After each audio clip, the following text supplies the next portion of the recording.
دو بندوں کو کمر پر پتھر باندھ کر دریا میں غرق کر دینا چاہیے۔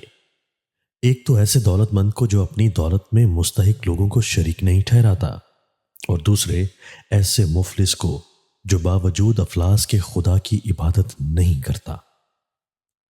جب تک تو دولت کو نگاہ میں رکھے تو دولت کا خادم اور غلام ہے، جب تو اسے خرچ کر دے تو یہ خدمت گار ہے۔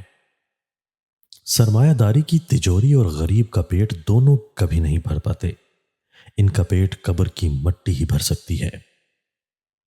دنیا کو سرائے مہمان اور قضا کو میزبان شمار کرو۔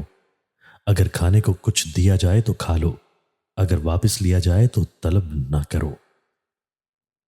مجھے رونا آتا ہے جب میں دنیا کو عالم کے ساتھ کھیلتے دیکھتا ہوں۔ دنیا کے مصائب کو آسان خیال کرو اور موت کو ہر وقت پیش نظر رکھو۔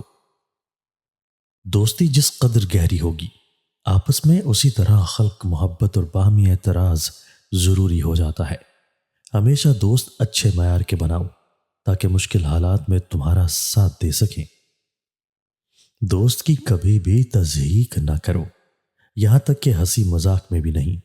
دوست دنیا کی بڑی نعمت ہوتے ہیں، لیکن یہاں یہ ضروری ہے کہ دوست سچا ہونا چاہیے۔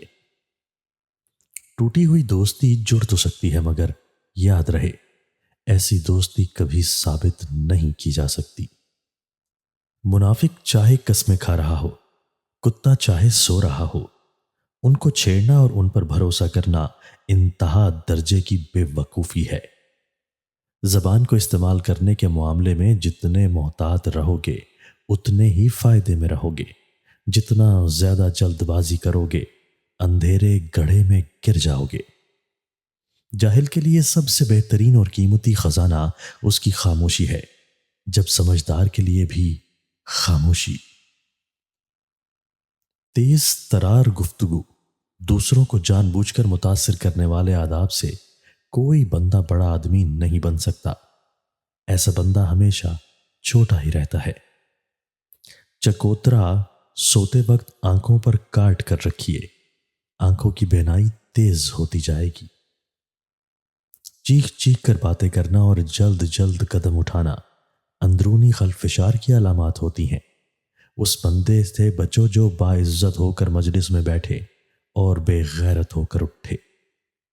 ذہین آدمی کی ایک بڑی علامت یہ ہے کہ وہ باتیں ٹھہر ٹھہر کر کرے گا، بولنے میں تھوڑا وقت لگائے گا اور آہستہ آواز میں بات کرے گا۔